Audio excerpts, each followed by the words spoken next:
Assalamualaikum warahmatullahi wabarakatuh. Waalaikumsalam warahmatullahi wabarakatuh. Maaf ya sebelumnya kelasnya agak telat dimulainya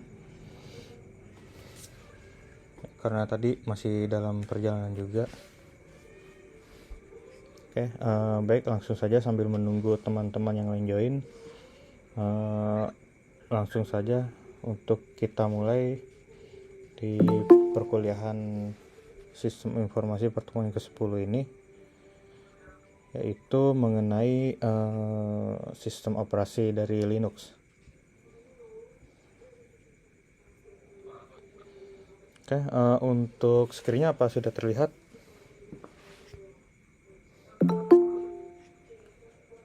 Sudah, Pak. Ya, oke, terima kasih.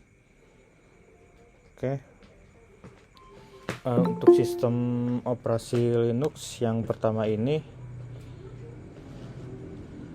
kayak mungkin kalau dari sejarahnya ya, mungkin ada yang sudah pernah dijelaskan di mata kuliah yang lain atau mungkin bisa saya jelaskan sekilas ya. Nah, di sini dari sejarah Linux itu awalnya dibuat oleh mahasiswa dari Finlandia yang bernama Linus Torvalds ya. Ya, mungkin dari kenapa dia membuat dengan nama Linux itu, ya bisa jadi itu dari inisial nama si pembuatnya sendiri ya, Linus Torvalds itu. Nah, kemudian tuh diinspirasi dari Minix, yaitu sistem Unix kecil yang dikembangkan oleh Andrew Tannenbaum ya. Linux dan Minix, yaitu bisa jadi Linux atau Linux dan juga dari sistem Unix.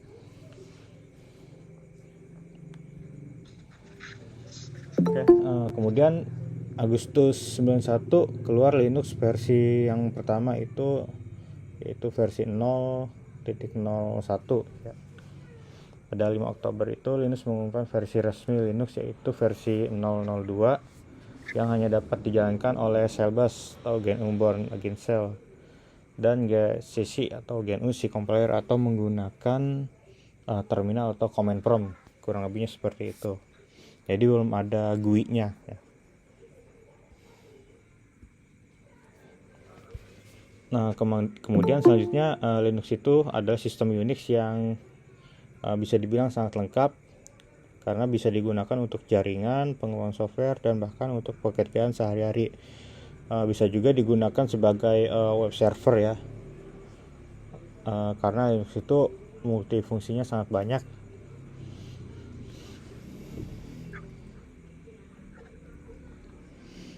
Kemudian Linux itu bisa diperoleh dalam berbagai distribusi karena disebutnya kita Linux distro ya.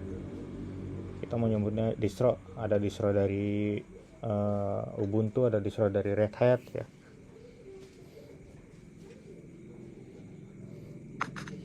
Absen udah dibuka, coba bisa dicek lagi ya. Oke, distro itu bundle dari kernel Linux. Nah, di sini beserta sistem dasar Linuxnya itu ada instalasi program, tool basic, dan program-program lain yang bermanfaat sesuai dengan tujuan pembuatan distro.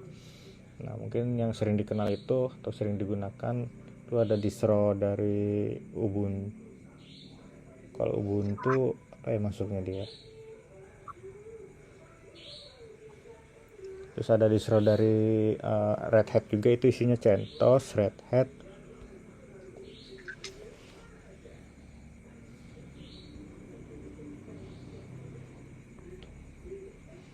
Oke, selanjutnya, nah di sini dari yang versi 001 itu dapat dijalankan pada prosesor Intel dengan kompatibel 80386 dan pada hardware personal komputer. Selanjutnya di sini mempunyai device driver support yang terbatas dan juga sistem berkas yang didukung hanya Minix. Sistem berkas yang didukung hanya Minix ya. Sekarang kan sistem berkas itu bisa banyak ya, bisa banyak yang support atau bisa digunakan. Kemudian Linux versi 1 itu mendukung protokol standar jaringan TCP/IP. Nah, di sini sudah mulai ada peningkatan, yaitu dengan ada tambahan bisa menggunakan jaringan. Dan sistem berkasnya lebih baik tanpa batasan Minix, dan juga support dengan Rep of SCSI controller, dan juga dengan performa tinggi. Adanya juga dengan fitur yaitu disk access dan juga extra hardware support. Dan Linux 1.2 ini versi terakhir dari VC only ya. Kemudian untuk yang versi 2.0 ini mendukung multiple arsitektur dan juga multi prosesor dari arsitektur, dan juga improvement atau tambahan dari memori management, dan juga peningkatan performa dari TCP/IP, dan juga di sini ada tambahan mendukung internal kernel threads dan juga penanganan dependensi antara modul-modul loadable dan loading otomatis berdasarkan dari permintaan on demand, dan juga standarisasi dari interface konfigurasi. Nah, selanjutnya di sini distribusi Linux ya. Tadi distribusi Linux itu bisa disebut dari distro-nya. Nah, yang pertama ada Red Hat. Nah, di sini distribusi atau distro yang paling populer dan merupakan distribusi pertama yang instalasinya dan pengoperasiannya mudah. Kemudian Debian. Ya, kalau Red Hat itu tadi isinya itu kurang lebih ya paling sedikitnya ada CentOS sama Red Hat sendiri. Nah, kemudian Debian itu kalau nggak salah Ubuntu ya. Kemudian yang kecil-kecilnya lagi yang paling sering digunakan tuh Ubuntu ya untuk Debian. Itu distribusi yang mengutamakan kestabilan dan kehandalan dengan mengorbankan aspek kemudahan dan juga kemutahiran dari program. Kalau saya biasanya itu sering menggunakan yang distro dari Red Hat sama Debian ya. Kalau Red Hat itu biasanya untuk CentOS sama Red Hat sendiri. Nah, saya biasa digunakannya itu untuk server ya, dan juga karena dia ada fitur tambahan konfigurasi server lain yang tidak bisa di handle oleh distro yang lain tuh. Seperti contohnya high availability database. Nah, di situ di Red Hat bisa digunakan. Nah, kalau Debian untuk biasanya saya menggunakan untuk server standar untuk Ubuntu-nya. Tuh. Kalau untuk dipakai sehari-hari jarang sih. Kalau untuk pakai sehari-hari saya lebih menggunakan biasanya untuk Linux itu sebagai server dari suatu aplikasi.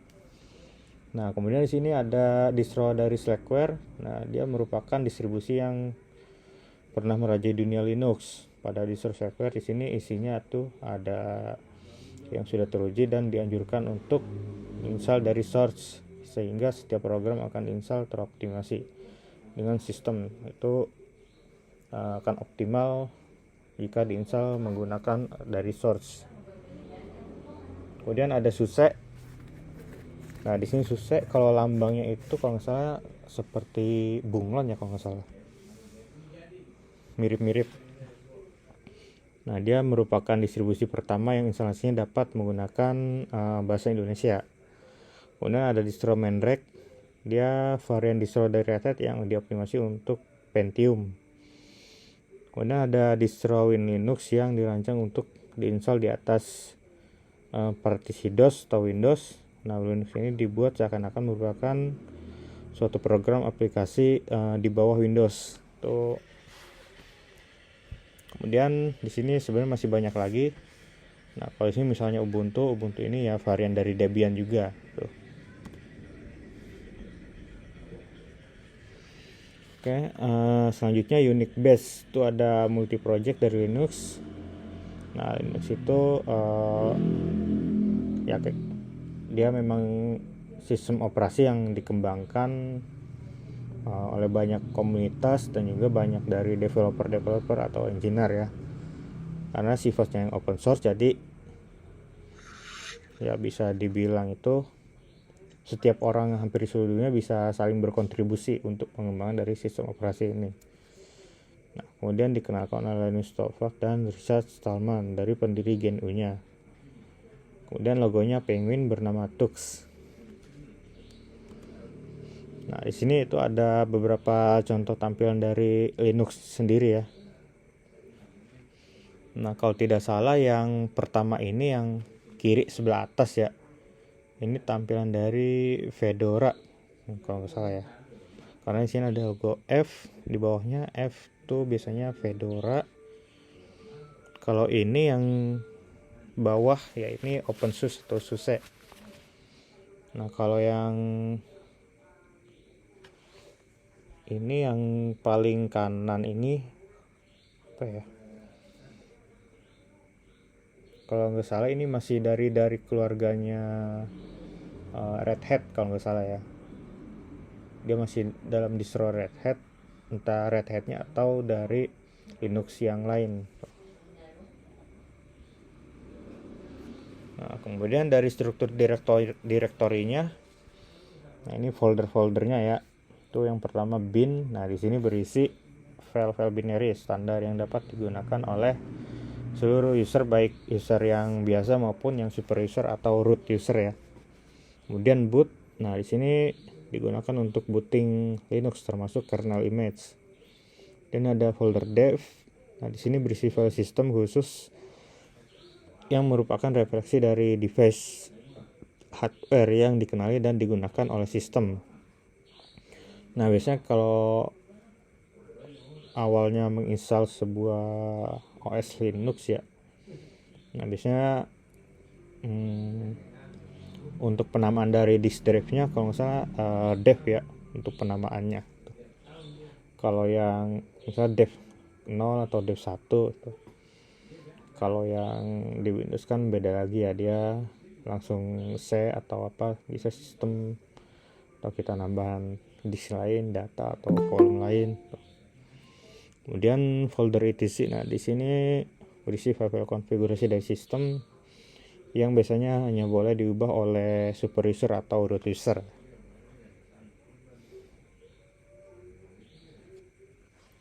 Kemudian dari home directory. Nah, di sini itu directory home ini digunakan untuk oleh user biasa dan juga di dalamnya terdapat aplikasi-aplikasi tertentu yang bisa digunakan oleh user. Kemudian ada folder lib. Nah, di sini biasanya berisi library yang digunakan untuk mendukung kerja dari kernel Linux. Misalnya kita menginstal sebuah aplikasi Java. Nah, biasanya kayak ada tambahan library dari Java sendiri itu seperti JDK atau JRE yang lainnya. Nah, itu biasanya ada beberapa file yang disimpan dalam directory lib, kemudian ada di dalam directory bin-nya juga.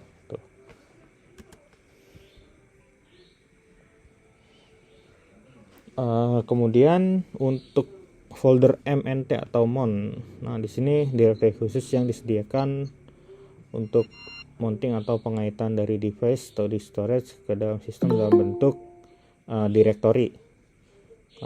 Kurang lebih hampir sama dengan Windows jika kita, atau tepatnya Windows 10 ya, analoginya.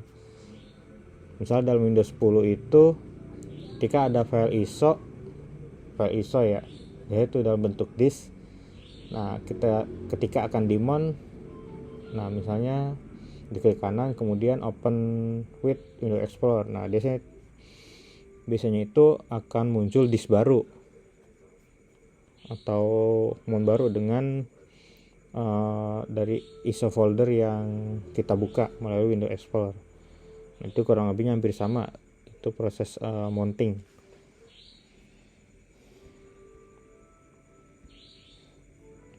Kemudian dari folder proc, ini sistem khusus yang menunjukkan data-data dari kernel setiap saat. Nah, selanjutnya root directory home ini itu khusus untuk user root, yaitu user khusus dengan privilege hampir tak terbatas atau super user ya.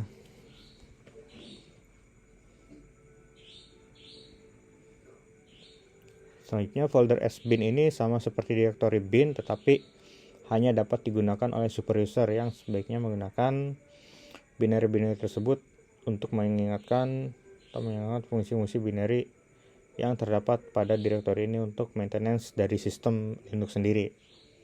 Dan temp ini yaitu berisi file atau folder sementara yang dibutuhkan oleh sebuah aplikasi yang sedang berjalan. Kemudian USR itu berisi library, dokumentasi, dan file lainnya hasil instalasi oleh user. Selanjutnya yaitu folder var. Nah, di sini berisi file-file dari log, mailbox, dan juga data-data aplikasi. Nah, di sini ada beberapa perintah-perintah dasar ya dari Linux. Mungkin keterangannya itu dari setiap sistem operasi Unix base ya. Nah, Unix base ini itu mencakup macOS dan juga Linux, karena hampir sama ya dari sistem Unix base-nya, masih satu turunan.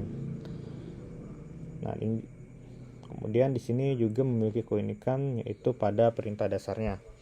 Nah, biasanya perintahnya itu dilakukan di dalam terminal atau konsol. Dan perintahnya ini dikerjakan secara manual dan teliti. Nah, perintah ini lebih sering digunakan bagi user yang sudah expert ya. Di sini contoh-contohnya itu struktur perintah di Linux.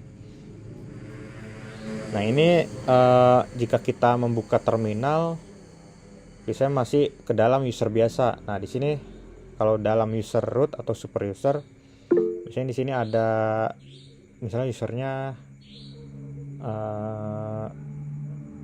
Budi ya, user biasanya Budi. Nah, ketika ingin masuk sebagai super user, kita harus menambahkan perintah su atau sudo su. Nah, nanti masukkan passwordnya user root. Kemudian nama Budi ini akan terreplace menjadi root, dan ada tambahan rootnya yang tadinya ini tanda string dollar ya, kemudian berubah menjadi tanda pagar. Nah, kemudian lanjutkan nama perintah, pilihan, dan argumennya.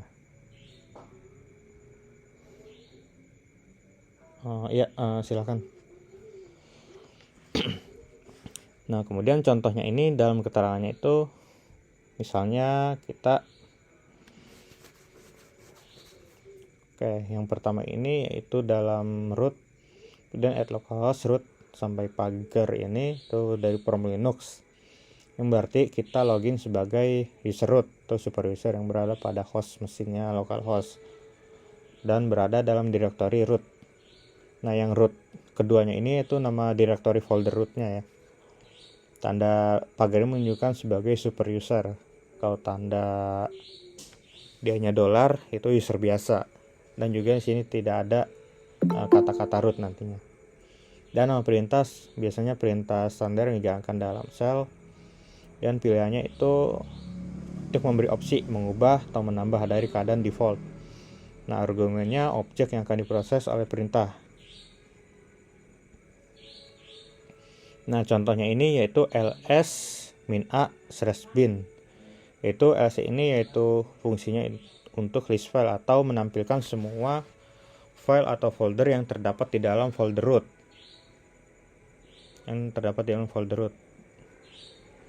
Kemudian min-a ini yaitu untuk menampilkan semuanya. Nah, argumen ini yaitu /bin, biasanya bisa kita gunakan ataupun tidak. Berarti di dalam root, kemudian masuk lagi ke dalam folder bin. Nah, kalau tidak dalam argumennya tidak ada binnya, /bin hanya ls spasi min-a, ya berarti hanya yang ada di dalam root folder. Dan maksud dari direktori di atas yaitu kita hanya memerintahkan komputer untuk menampilkan file-file yang ada di dalam direktori bin secara keseluruhan. Nah, perintah dasar yang lain yaitu rm. Nah, di sini rm ini untuk menghapus file. Contohnya, nah ini dollar ya. Kalau di sebelahnya dollar ini berarti masuk sebagai user biasa.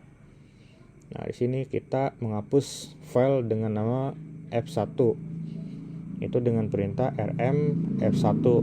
Tentunya kita harus masuk ke dalam folder yang berada file f1 tersebut. Kemudian untuk kopinya kita menggunakan perintah cp. Kemudian itu ada di dalam folder etc. Kemudian kita paste di dalam folder group dan buat ini baru, file baru ya, misalnya f1.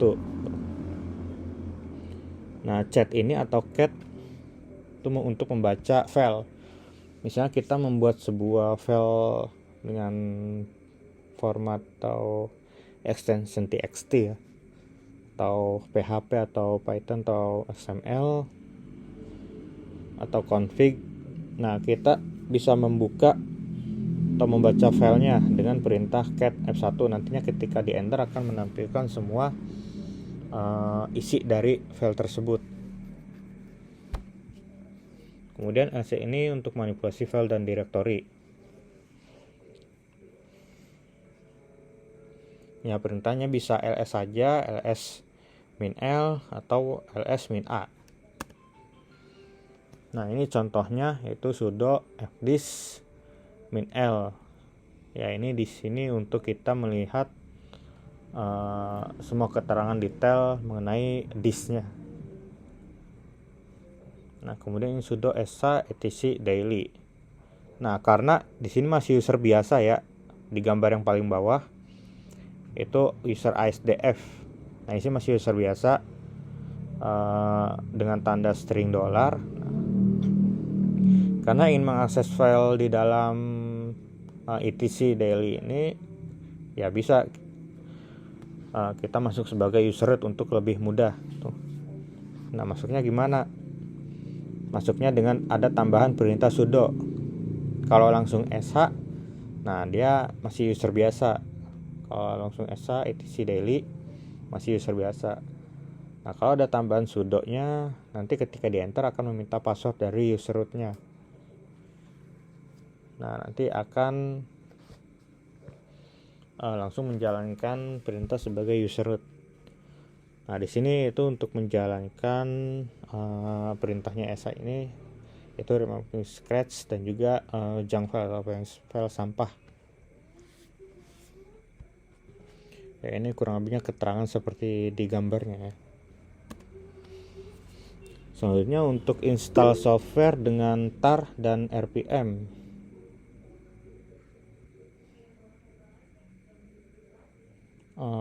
Silakan. Untuk yang izin kerja silakan untuk langsung live. Oke, di sini untuk install softwarenya dengan tar dan juga rpm atau attention-nya ya. Linuxnya ini di sini mengenal dua metode instalasi, yaitu dalam metode binary dan juga kode sumber ya atau source code.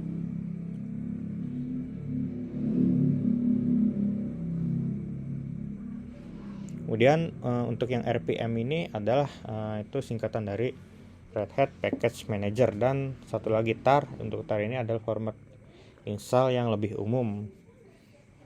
Itu yang lebih umum untuk sistem operasi Linux sendiri ya. Nah, perintah Linux itu case sensitif dan tidak semudah install di OS milik Microsoft Windows ya. Kalau di Windows kita hanya perlu double klik, kemudian ya next atau ada konfigurasi tambahan, selesai. Kalau di Linux itu biasanya hanya lebih tepatnya menggunakan perintah atau terminal ya. Instalasinya lebih sering menggunakan terminal. Walaupun ada beberapa aplikasi, misalnya versi GUI ya atau Graphic User Interface, itu hampir sama seperti di Windows ya, double klik atau bisa melalui store app-nya tuh. Tapi di sini lebih sering kalau yang saya alami ya, ketika dulu menggunakan Linux tuh seringnya untuk install aplikasi itu menggunakan terminal gitu. Jadi ada perintah-perintahnya nanti. Misalnya bisa searching how to install apps tertentu ya, apps misalnya how to install Visual Studio Code in Linux ya, nanti ada cara-caranya tuh. Nah, di sini install software dengan RPM. Nah, perintahnya itu hanya menggunakan RPM -L atau -L atau I ya kalau nggak salah ini. -I karena install ya, -I install. Dan jika ingin update aplikasi atau upgrade, RPM -U. Nah, untuk install software dengan format tar, nah di sini sintaknya itu seperti berikut kurang lebih ya. Itu dengan perintah tar, kemudian strip xzvf, kemudian .tar.gz. Ya biasanya xzvf ini ya itu untuk perintahnya di sini. X ini untuk mengekstrak file, Z untuk menyaring file dari kompres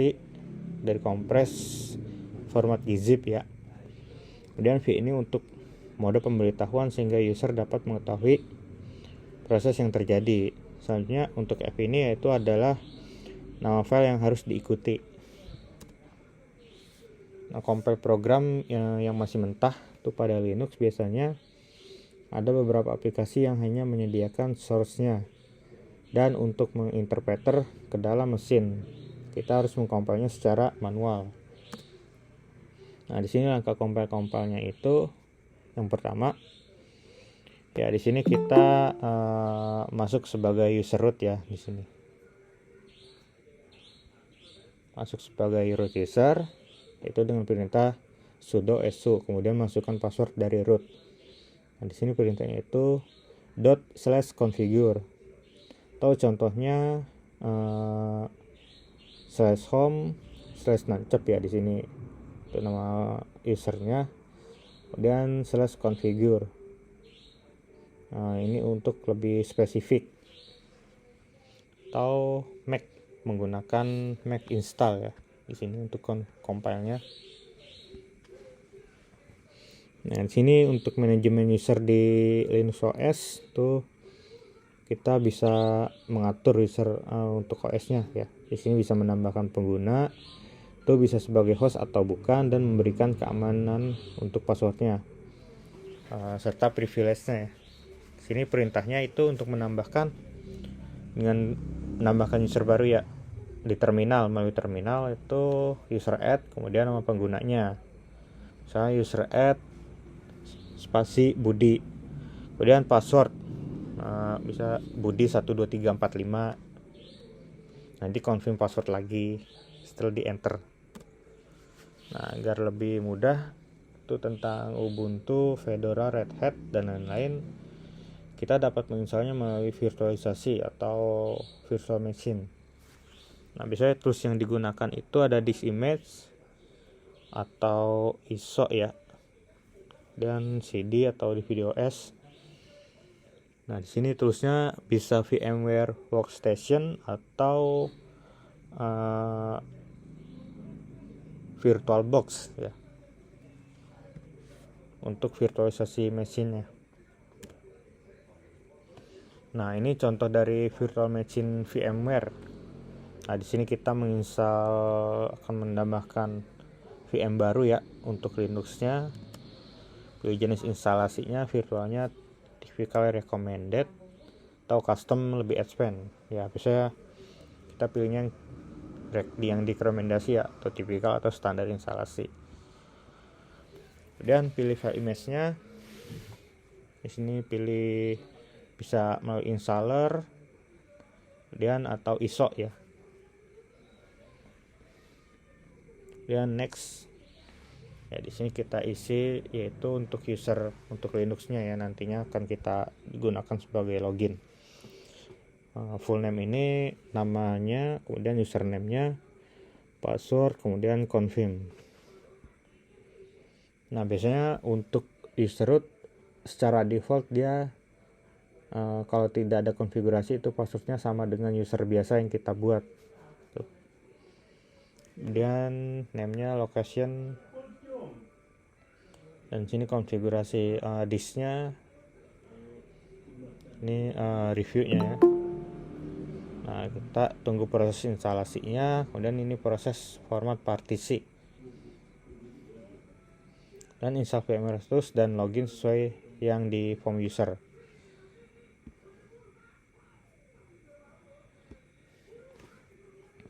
Oke, di sini sudah ada ya itu tampil, yaitu dari file explorer komputernya. Ini contoh model atau dari Linux Ubuntu ya, untuk yang versi agak lama ini versinya. Ini sudah berhasil ya diinstal. Nah, ditampilkan seperti ini. Dan software-softwarenya yang disediakan secara default sudah cukup untuk yang standar operation Office ya. Nah, di sini untuk word processing lainnya dapat menggunakan New Office atau AB Word atau MS Office dengan menggunakan Wine. Nah, jika kita menggunakan atau menginstal atau menjalankan aplikasi Windows di Linux, kita harus menginstal Wine terlebih dahulu dan menjalankannya di dalam Wine itu. Jadi kan di Linux itu kita nggak bisa pakai atau jalanin atau install Microsoft Office ya, yang dari Microsoftnya. Nah, ini perlu tambahan dari Wine agar bisa dijalankan dari aplikasi Windows. Dan untuk Explorer atau browsernya, di sini bisa menggunakan Opera atau Internet Explorer, atau bisa juga Chrome dan juga Mozilla Firefox. Kemudian pemrograman di Linux ini mendukung yaitu Object-C, Pascal dengan Lazarus atau Free Pascal, Java dan dengan include on OS package-nya ya dengan NetBeans atau Eclipse.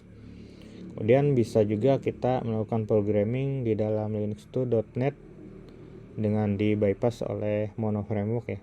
Contohnya Silver Lake, dan diduplikasi menjadi Monolake Linux dan juga Mac dengan Mono IDE atau text editornya Mono IDE, dan juga PHP ya. Sebenarnya masih banyak lagi, yaitu ada Python, kemudian C dan juga C++ bisa.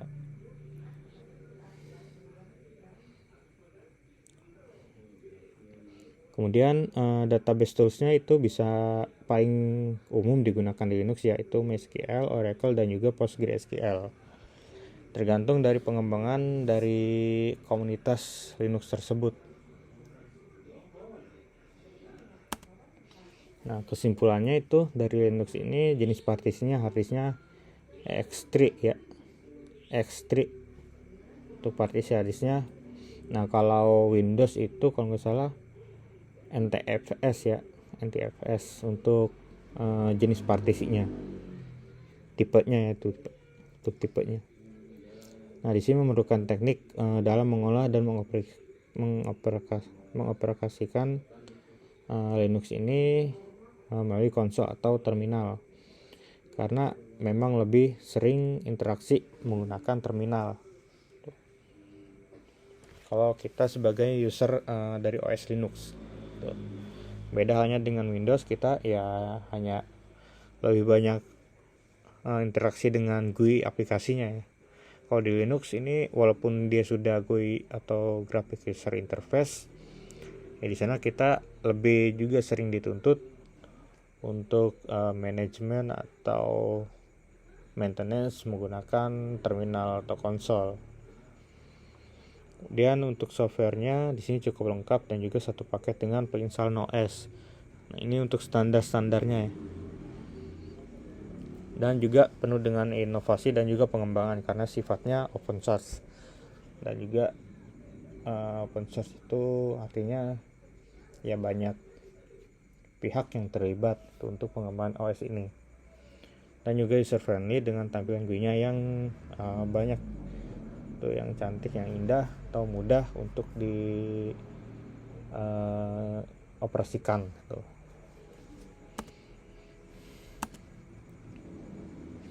Oke, sampai sini ada yang ingin tanyakan?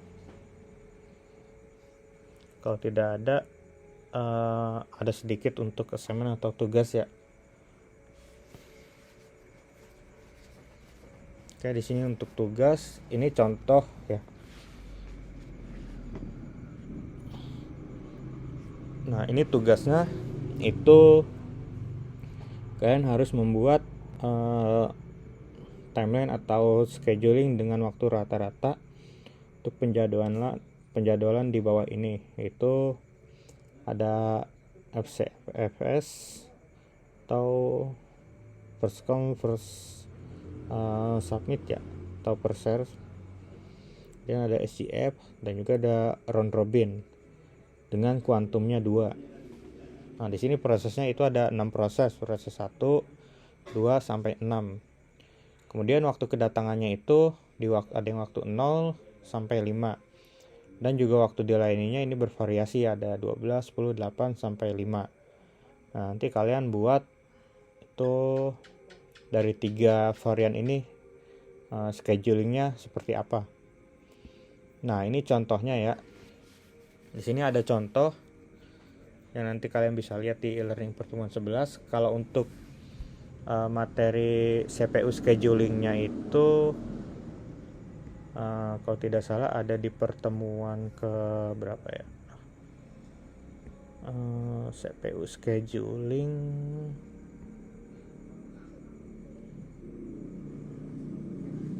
ada di pertemuan ke-8. Nanti kalian bisa cek misalnya dari recordingnya ya, ada di pertemuan ke-8.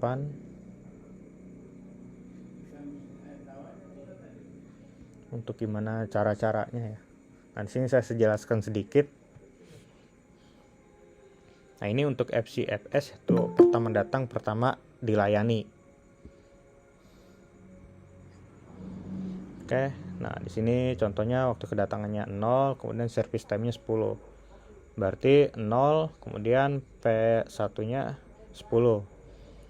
Nah, kemudian yang dilayani kedua yang mana nih? Yaitu waktu kedatangannya lebih sedikit dari atau lebih ya besar dari 0, berarti 1 dengan proses yang kedua yaitu 18. Kenapa 18? Yaitu untuk FCFS ini 10 ditambah 8, kemudian jadi 18. Nah, kemudian yang ketiga juga. Nah, kenapa 24? Ini proses yang ketiga dijalankan sesuai dengan waktu kedatangannya ya, 2, dan service time 6, berarti 18 tambah 6 sekian. Nah, nantinya untuk menghitungnya ini menghitung rata-ratanya ya, berarti P1 10 dikurang 0, rival 0.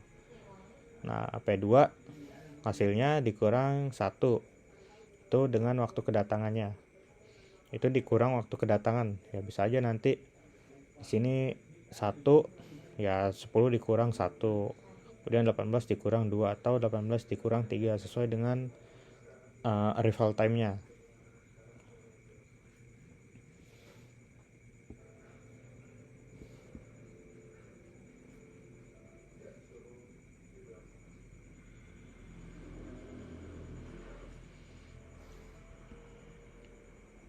Oke, selanjutnya untuk yang SCF ini kurang lebihnya ya dia untuk menghitung rata-ratanya hampir sama ya.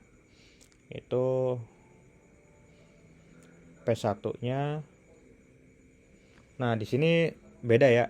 Kalau yang FCFS ini P1, P2 sampai P6. Ya karena kita melihatnya dari waktu kedatangannya. Ya paling kecil itu lebih dulu. Nah, beda halnya untuk yang SCF ini. Yang paling pertama dilayani itu yang paling kecil dulu, tentu yang proses 1, 0. Karena nggak ada lagi selain itu. Itu dengan service time 10. Kemudian yang kedua dilayani itu untuk yang SCF ini yaitu 6 dengan service time-nya yang lebih kecil. Nah, SCF ini ditentukan setelah yang pertama itu, kemudian yang kedua dari service time yang paling sedikit. Seterusnya sampai selesai, berarti P1 ini yang paling pertama, selanjutnya yang kedua itu P6, P5, P4 dan sampai P2. Untuk menghitung rata-ratanya hampir sama ya dengan yang FCFS, dan juga RR ini hampir sama menghitungnya rata-ratanya. Nah, kalau yang RR ini dengan kuantum 2 ya, itu kurang lebih contohnya seperti ini. Nah, paling pertama itu jalani itu proses 1. Nah, di sini ada 10. Nah, kuantum 2 ini pembagian, yaitu 10 dibagi 2. Ya berarti dia masih sisa 8 P1-nya. Nah, itu jadi 0 rival, kemudian P1-nya 2. Kemudian P2 ditambah kuantum 2 4. Nah, berarti di sini yang P2 ini nantinya akan masih sisa 6 karena 8 dikurang 2. Jadi 2 tambah 2 4. Kemudian P3 6. Ya, berarti sisa 4. Kemudian di sini balik lagi langsung ke P1. Ya, dia udah jadi sisa 6. Kemudian ke P4. Karena ada 5, ya biasanya ini dibagi dengan sehingga agak rata ya. Kemudian P4 tambah 2 10 jadi sisa 3. Dan P5 sisa 2, P2 jadi sisa 4, dan seterusnya. Oke, untuk yang nanti yang assignment tugas ini sendiri-sendiri ya, untuk assignmentnya itu masing-masing individu. Ada pertanyaan?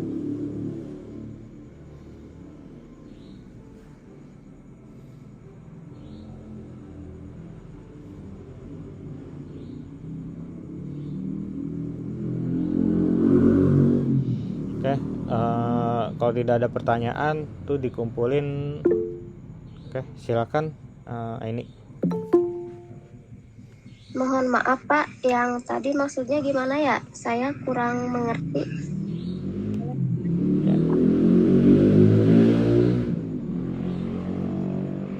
Oke, baik, saya jelaskan sekilas lagi. Nah, di sini untuk yang scheduling ya, nanti kalian membuat tugas scheduling atau schedule dari CPU ya, atau CPU scheduling. Nah, di sini ada proses dari proses 1 sampai 6. Kemudian rivalnya atau waktu kedatangannya itu 0 sampai 5. Kemudian service time-nya itu waktu dilayaninya itu time-nya 12 pada time 10, 8 sampai 5. Nah, nanti kalian akan membuat yaitu dari ada 3 item ya, yaitu FCFS, SCF, RR dengan RR-nya itu dengan kuantum 2. Nah, sebenarnya di sini sudah pernah saya jelaskan pada materi pertemuan ke-8. Nah, nanti kalian bisa cek di e-learning, itu ada link recordingnya. Nah, kemudian di sini ada contoh example-nya ya. Nanti kalian uploadnya di pertemuan ke-11 untuk tugasnya. Nah, di sini ada contohnya, ini soalnya ya. Ini untuk yang soalnya. Dan ini contohnya yang example. Nah, contohnya yang FCFS. Nah, di sini yang P1 FCFS ini yaitu sederhananya pertama kali datang dan juga pertama kali dilayani. Berarti yang pertama kali datang itu 0, berarti proses 1. Kemudian dilanjutkan dengan proses 2, 3, 4, 5 sampai proses 6. Bisa saja nanti ini beda-beda. Bisa proses 1-nya 0, proses 2-nya 2, proses 3-nya 1, berarti yang dilayani itu P1, P3, P2. Nah, kemudian di sini ada contoh untuk kurang lebih tabel atau gambarnya ya. Nah, P1 itu dimulai dengan 0 ya, rivalnya 0. Kemudian 10 service time. Kemudian dilanjutkan dengan dilayani yang kedua yaitu P2 arrivalnya 1. Nah, di sini kita masukkan 8 dari service time sehingga menjadi P2-nya 18. Kemudian dilanjutkan proses ketiga dengan arrivalnya selanjutnya yaitu 2. Itu P3-nya ini service time-nya 6 sehingga 18 ditambah 6 hasilnya 24 dan seterusnya. Nah, kemudian kalian cari average waiting time-nya. Tahu average dari waktunya. Rata-ratanya berapa? Nah, di sini 10 dikurang 0. Nah, P1 hasilnya kan 10. Dikurang 0. 0 ini dari arrival time. Kemudian P2 hasilnya berapa? 18. Nah, 18 dikurang 1. Satunya ini dari arrival time. Nah, kalau ini yang 36 dikurang 5 ini yaitu dari hasil dari P6. P6 ini dikurang 5. 5-nya ini dari arrival time. Kemudian dibagi 6. 6 ini ada 6 proses. Ya, kalau ada 5 proses berarti dibagi 5. Nanti rata-ratanya berapa? Berarti ini rata-ratanya 22,5. Oke, untuk yang SCF ini, nah ini agak beda dengan FCFS. Kalau SCF ini kurang lebihnya berarti yang dilayani yang pertama itu pasti yang arrivalnya 0 paling sedikit, atau ya proses 1 lah tuh. Yang arrivalnya paling kecil. Kemudian dilanjutkan dengan service time-nya yang paling kecil. Berarti dari arrival, kalau yang FCFS arrival terus dari yang terkecil sampai terbesar. Nah, kalau SCF ini ditentukan dari arrival yang pertama yang paling kecil, kemudian dilanjutkan dengan service time yang paling kecil hingga besar. Jadi dimulai dengan P1 10 service time, kemudian langsung P6, yaitu karena service time-nya paling sedikit, paling kecil, yaitu 3, jadi P6-nya 13. Kemudian dilanjutkan oleh P5 dengan service time-nya 4 karena lebih besar dari 3 dan lebih kecil dari yang lain. Itu sehingga jadi 13 tambah 4 17 dan seterusnya.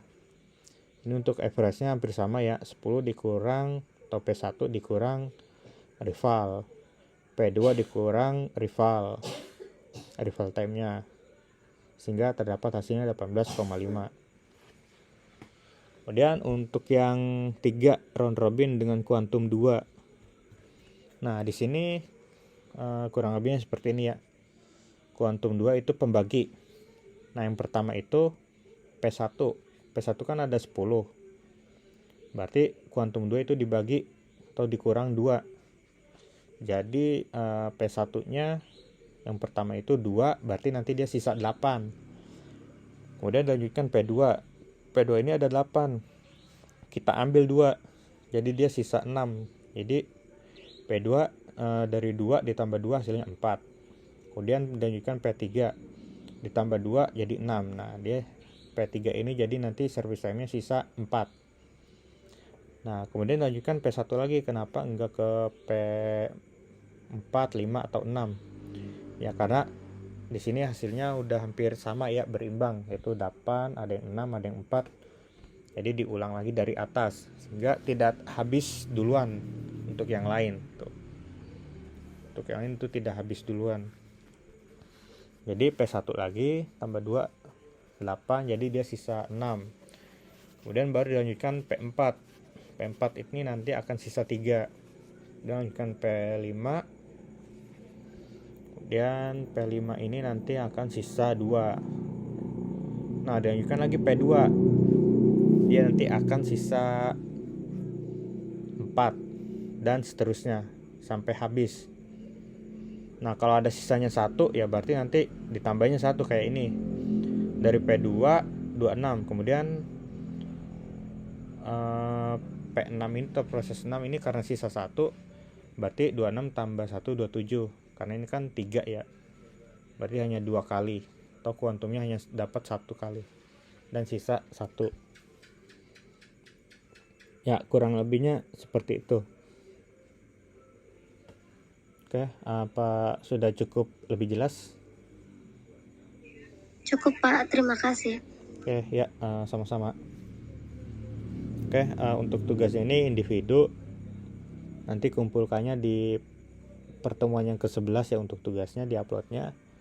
Untuk materinya itu bisa dicek lagi di pertemuan ke-8 ya, atau pertemuan juga bisa di pembahasan yang tugas ini. Oke, apakah masih ada pertanyaan atau sudah cukup?